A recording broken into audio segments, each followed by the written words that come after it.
Most people think rock bottom is a loud, crashing moment. It isn't. For Leo, rock bottom was the sound of a digital clock ticking in a room where the phone never rang. Leo was 32, living in a city that didn't know he existed. He had spent the last 5 years starting things he never finished. He had a graveyard of half-written business plans, a gym membership he paid for but never used, and a stack of books with bookmarks stuck in the first chapter. He wasn't a bad person. He was just a man who had become a spectator in his own life. He had grown comfortable with the idea that tomorrow was a magical place where all his problems would solve themselves. But tomorrow kept arriving as the same empty today. The breaking point didn't come from a big failure, it came from a mirror. One Tuesday morning, Leo looked at his reflection and realized he didn't recognize the man looking back. He saw someone who had negotiated away his potential for the sake of comfort. He saw someone who had lost the right to be proud of himself.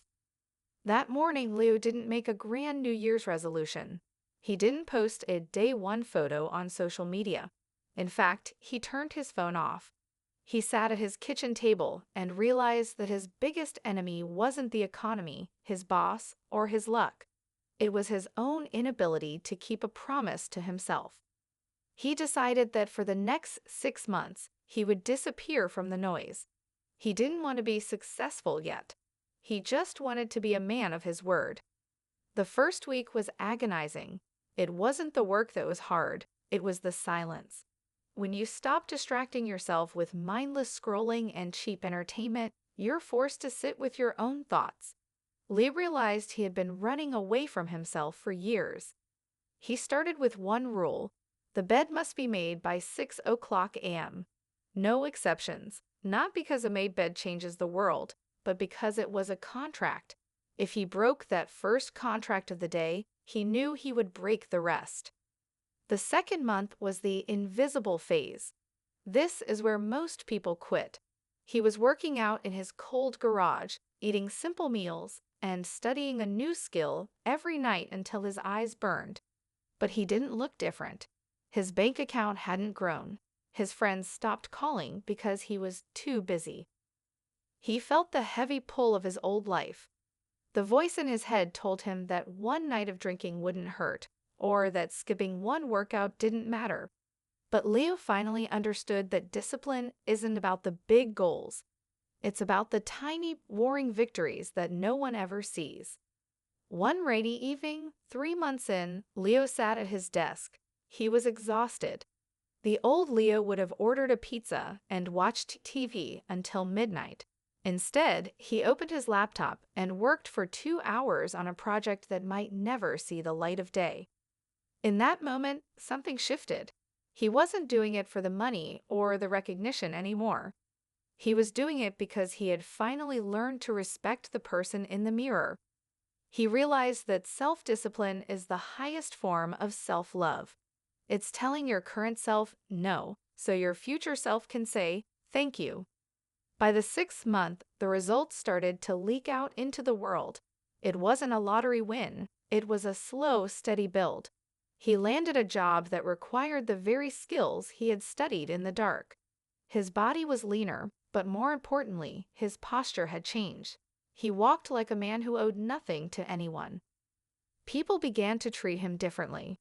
They didn't know about the 6 o'clock a.m. wake-ups or the months of isolation.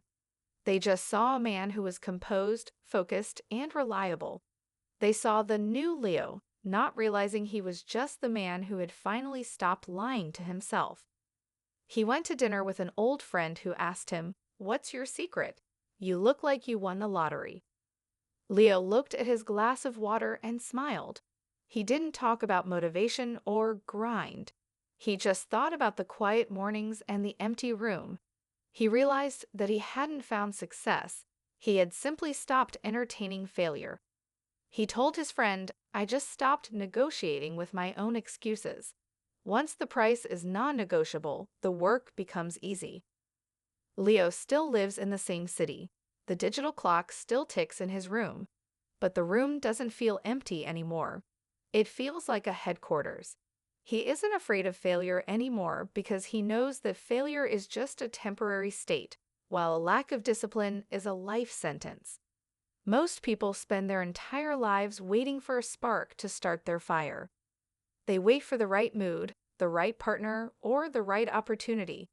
But Leo learned that you don't need a spark when you have the wood and the will to rub two sticks together until your hands bleed. The greatest version of your life isn't waiting for you in the future. It's buried under the excuses you're making today. You don't need more talent. You don't need more time. You just need to keep the promises you make to yourself when no one is watching.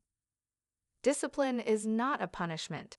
It is the bridge between the person you are and the person you are meant to become. Build that bridge, one boring, invisible brick at a time.